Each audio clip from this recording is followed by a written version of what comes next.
Hey guys, third attempt. I'm not sure this is going to work at all. If this one doesn't work, then I'm going to call it quits and come back tomorrow. Probably with, a bit more rested and a bit more, with a bit more of a sense of inner coherence or something like that. There's been a lot of wind. The wind is blowing, and it was like that yesterday and the day before on the beach, like you saw, like I uploaded, and it's still like that in where I am. We're about 150 kilometers or so away from the beach, east of the coast, really, and I don't know. It's just distracting and blowing, and everything is just. And it's been like that for a couple of days, and it will be like that all the rest of this week. So here I am trying to, get my act back together. And I've been watching people's videos, vlogs and things and chats and stuff. And I suppose I really have no clue where in all that. There are things that I could add to the discussion at this point. But maybe I don't need to. For me, really, it is all about what do I really need to do. So instead of thinking about that and meditating and organizing the brain and all the rest of it, and then coming on, I'm trying to do it as is now, okay? I'm trying to get this, get me back together, get it back. But then again, I was, of course, very much involved in the whole transformative experience with the Shakti energy last week. And I still haven't completely recuperated from that. I think that it is fair to say that, because integrating those levels of energy, Jennifer Pearson put up another extensive response to in our discussion that we're having in our conversation, and several of the things that are foremost in my mind really at the moment are responses to her ideas and approaches, and there are a couple of things that I'd like to work on or develop or talk about in vlogs in the near future. Like, for example, my own experience with power animals, because I've had a couple of really cool experiences with those as well. So that's cool to share, right? And I'm looking forward to that. But I suppose I've been overdoing it slightly. What with the trusting exercise type things on Lisa's live chat and all that. It's just been. The point is that my problem is that I can see that it's all relevant. Everything is relevant to everything else. And so I freak myself out. I find that I have no clue where I am in all of this. And also what with the Shakti work, I have no clue of finding myself ever again. And no, I don't like that. I have to, I don't know, maybe do a bit of completion work again, do a bit of inner lodge work again. I have really enjoyed working with the inner lodge business last week, especially.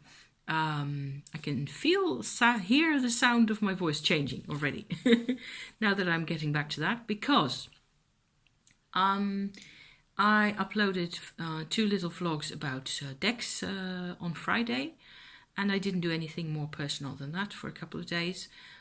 So the last bit where I left you with my personal development story was really the morning after Shakti vlog, which I uploaded on Thursday. And that's, sorry for being long-winded, guys. It'll just have to be like that for the moment, okay? And in that, I stressed again that incorporating the Shakti energy into your, that it has to, you have to some extent, I should speak for myself really, I have to let the Shakti come into whichever part of me that there is where I am really in pain from abandonment and, feeling very sorry for myself, or feeling very limited and feeling very, lacking in all sorts of respects. I feel like I am failing at all sorts of things, and I'm feeling isolated and afraid and alone and all that. Then, of course, the Shakti will help me. My Shakti energy, which is really the most fundamental expression of the person that I can be, will help me much more than any ideas or even any crystals or any of it. It'll just have to, only for me to accept the Shakti into myself and to work with it and to listen to it is an ongoing process at this time. And like I was trying to get at that, I did a sort of an inner lodge meditation for a while. I believe it was Thursday evening, where I just imagined my inner lodge the way I've described it before on my channel, where I am looking at different sides of myself, the different ways I've had of coping with situations and all that. And the first couple of minutes in that, because I know the way that feels, I know how that's supposed to feel, how it's supposed to look for me to go into that type of, it's like a mental exercise or a visualization exercise where I can really be in a lodge, like a little house or a little or a tent even, or a yurt or something like that, where I am this person who is in charge of the situation. The conscious, rational to some extent, me is in charge, is the one who's responsible for everything. And there's a room where I can call up or have available any aspect of myself, really. The only people in that room are aspects of myself. So that's, maybe I should just, present this as a revisiting of the completion in a lodge business, because I found it really useful. I find it's a bit intense, but it's also extremely comfortable and comforting to work with those, with being able to be this honest, this straightforward with these parts of myself, and just engaging with myself. If there is something uncomfortable, something is not sitting well with me, then I will find it is the best thing really for me in a psychological manner is to go into this inner lodge visualization. And then so what I did Thursday evening is I kind of went for the idea that the Shakti energy would be another character in this group, okay? Because it felt like with the Shakti energy running through my whole system and in my body everywhere, it feels like there is only fire. That's basically what it felt like. It felt like it was really charged, full of energy, and at the same time, I'm constantly exhausted. I have to really make sure that I get my vitamins and minerals and get my vegetables and fruit and all that. Make sure that I eat properly and I sleep well enough. And, it's a bit more work than I'm used to. So seeing as I'm trying to have, like a lackadaisical attitude to, because I think it's, I'm a healthy person normally, so I don't have to really always pay attention. Nowadays, I have to pay a bit more attention to how I feel, how I manage things, how I react to things, how I engage with things, and all the rest of it. And then, if I do that, then I'm okay. So, I am in this lodge, okay? We're finally getting to brass tacks here. There isn't really anybody around. It just feels like there's this more or less like the sound of the wind. It's like everything is vibrating or humming constantly. So I said, okay, let's go into visualization mode. I'm not into energy mode at the moment because it drives me nuts. Let's chill, okay? Let's just have everybody. Where's everybody? Because I know that I have an angry side, I have a fearful side, I have a creative side, I have all these different characters. I have an over-intellectualization side. I have a side that tends to always want to control and manage everything, and so on and so forth. So basically, I have a side that is very naive and that wants to just enjoy itself. You know, all these characters, each and every one of them, are still there, Shakti or no Shakti. So after a little while, I got that more or less organized. Everybody was still sort of available there. And I asked for the Shakti energy to come in also as a character. So not as this huge flame of lava or volcanic eruption of constant pressure, really, but as a person. And there she is. And strangely enough, she has a black outfit on, a bit like a Roman soldier, except it was all black, and she had a spear. But she was otherwise really friendly. She was not antagonistic. She wasn't a fighter. She's invincible.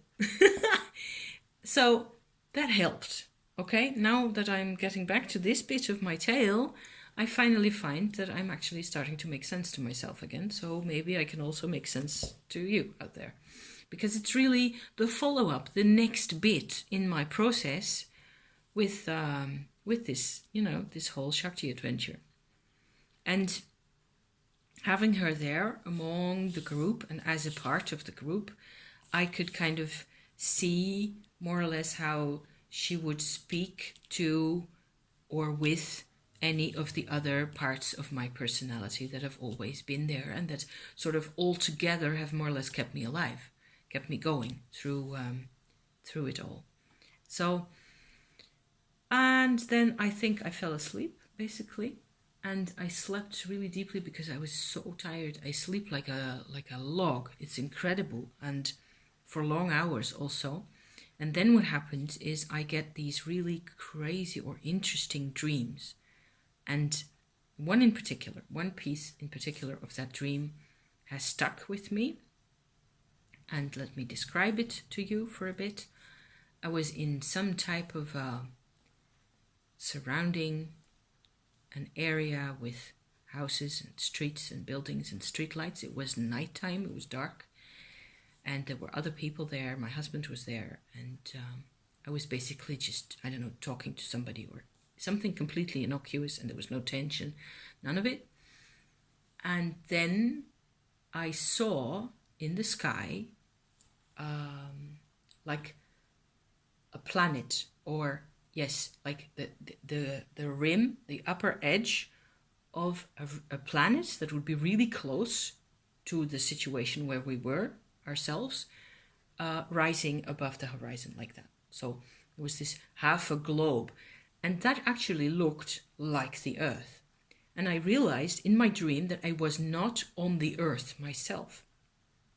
I was, where we were living was like on the moon or something, except that the way things looked it was all very close. Everything was really close to each other. So it wouldn't have been really possible from, a viewpoint of gravitational pull and things like that. It would just all have collapsed into each other. But in this dream, it happened like that. So here we are, there's the Earth.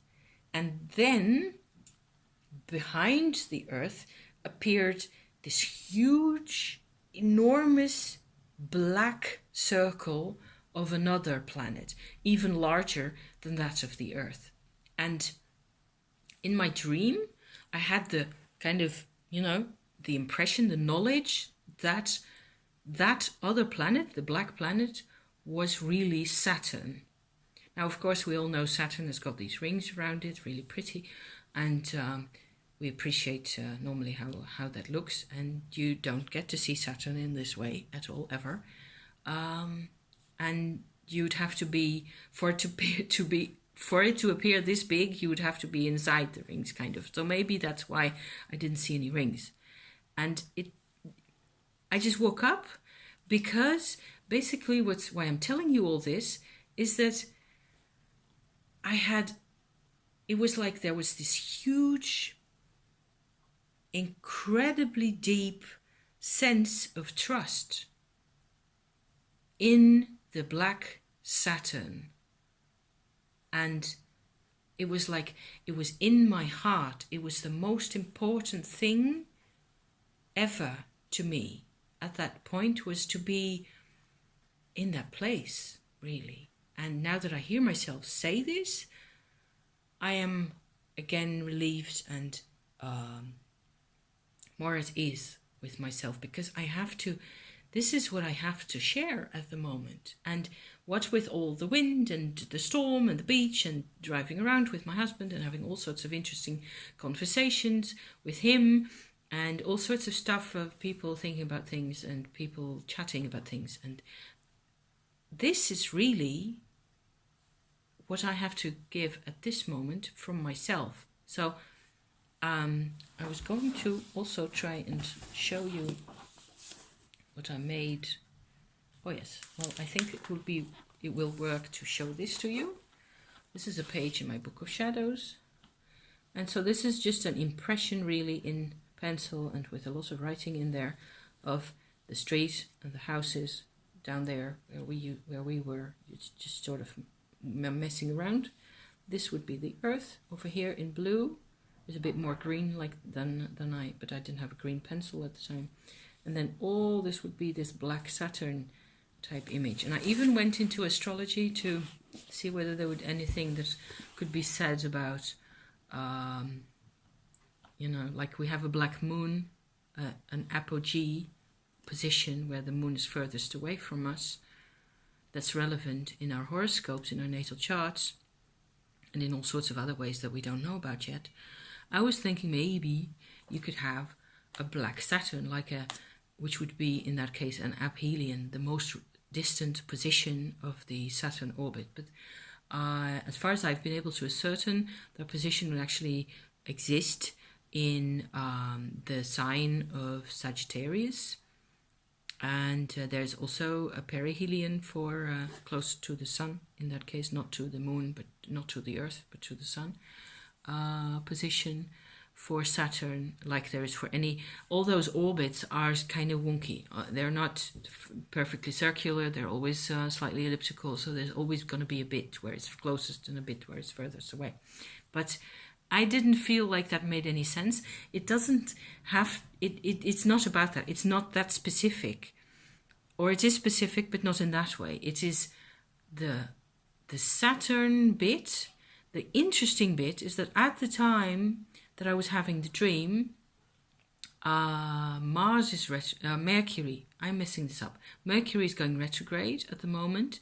Will be going retrograde for another couple of weeks. As far as I've found out so far, he's at my natal Saturn position. So of course there's a link for me personally. That doesn't have to be there for anybody else. It's at the end of Pisces, and that whole sign, what with this new moon happening there, conjunct Neptune and all the rest of it. Uranus moving to Taurus finally last week. Oh my God, will I remember that? Yes. All this has to do with transformation. It to me, this is just my image, okay? It happened to me in a dream, because I can communicate with a part of me in a dream that means more to me. I communicate something to myself through the dream. That's what I'm trying to say. That I can't communicate in any other way. And what came out while I was writing in my book here, in my Book of Shadows, about this stuff, is really that I felt, the reason why I felt so good in that dream is that I was able to feel trust in something above me, around me, that I cannot know. And now that I'm saying this, I can feel like, oh my God, this opens up the whole arena. Everything, my whole approach to life is not anymore about what I can know. It is now about this type of trust, apparently, which is weird and freaks me out slightly, and which is why I bought this little stone here. It is a lodolite. I don't suppose it'll focus properly. You can see it's very transparent. It's quartz, really, and it just has some tiny kinds of mineral growths in it. And I just paid €1.70 for this, so it's like, I don't know, $2.50 or something, or maybe less, $2.20. It looks a lot like desirite, and it isn't the same. The workings of the effect on the way I feel is different. Desirite will always give me a sense of earthing and grounding, and this will amplify the sense of trust, but the trust in something that cannot be known, because there are things going on up there. There are parts of us up there and in here and down in the earth that have things to communicate to us, that we can access. We can come into contact with these things. We're coming into contact with areas of ourselves that we are starting to share and exchange information with. And none of that is because we can control it. You don't control that type of stuff. You engage in it because you trust it. And the cards, yes, the cards can help, I suppose. I drew a couple of Nostradamus cards just now, and they were quite in keeping with the Saturn vibe, strangely enough. Let me think. It was wisdom. It was I don't remember that one. Obligations and duties, which is really the world card, and conversation. There were 5 cards. I have forgotten one of them. It was really, I find this is all so new to me, to be it's like I have like the cell, the center of the cell is moving from one side of the cell to the other. Trust is becoming way more important, and it doesn't mean I'm going to trust every single human on the planet. If they're being nuts, then I'm not going to. It doesn't have anything to do with that. But when I trust something, let's say something immaterial, something on the energy levels, when I trust that, I make myself available to it, don't I? And that's the problem with trust among humans. If you make yourself available to people, then of course you're going to have all sorts of very interesting experiences. Will it necessarily make you feel better? Not so much. It depends. And it may make us feel very vulnerable, and it may make us doubt who we are, and all that's part of the game, right? So, very confusing thoughts. Very confusing, very difficult to put into words. So thank you very much if you've lasted this long for hanging on. And I suppose at some point this week I will be making more sense than you just have to imagine that my brain and my synapses were all, blasted out of my skull by the storm, the wind that we were in. So thank you again, and see you soon, guys. Thank you. Bye-bye.